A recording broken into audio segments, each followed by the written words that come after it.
शास्त्रों में वर्णन है कि जब कलिकाल बढ़ेगा, जब कलयुग प्रचंड होता चला जाएगा तो क्या क्या होगा। सबसे पहला, भारत की समस्त देव नदियां सूख जाएंगी। यमुना जी सूख जाएंगी, गंगा जी सूख जाएंगी, कावेरी सूख जाएंगी, सरजू जी सूख जाएंगी, सब अंतर्ध्यान हो जाएंगी। और लगभग होना प्रारंभ हो चुका है, सारी देव नदियां सूख रही हैं। उद्गम से लेकर के संगम स्थली तक जब देव नदियों का कोई प्रारूप भी ना मिले, समझ जाओ प्रचंड कलिकाल आ गया है। सब लोग ध्यान से सुनो।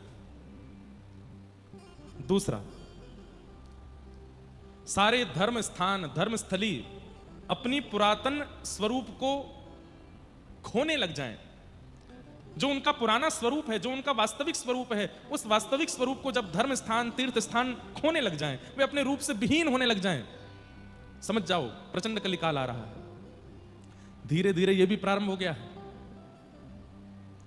अब तीर्थ स्थान, धर्म स्थान अपने स्वरूप को खोते जा रहे हैं।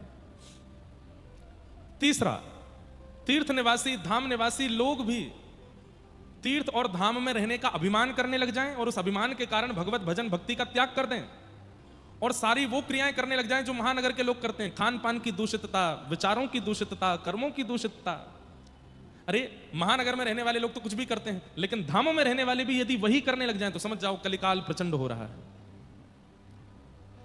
चौथा, भगवान के दिव्य धाम महानगरों जैसे बनने लग जाएं और महानगरों जैसी व्यवस्था, दुर्व्यवस्था उन स्थानों में प्रकट हो जाए।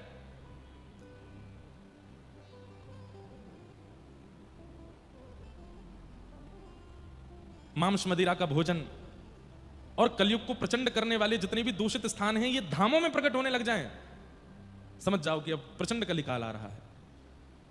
और अंतिम स्थिति बताते हैं, जितनी भी देव मूर्तियां हैं भारत में, जितने भी धाम हैं, जितने भी तीर्थ हैं, वहां विराजमान जो देव स्थान हैं, देव मूर्तियां हैं, उनसे देवत्व निकल जाएगा। वे केवल पाषाण रह जाएंगे।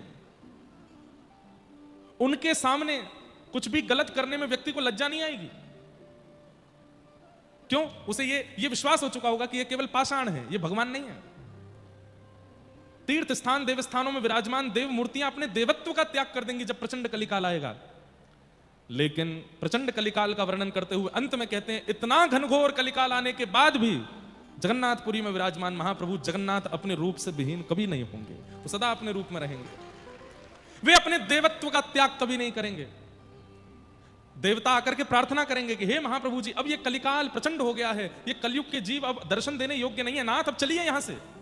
उस समय भी महाप्रभु जगन्नाथ कहेंगे कि कलयुग के अंतिम क्षण तक मैं यहीं विराजा रहूंगा और जो मेरे सामने आएगा उसका उद्धार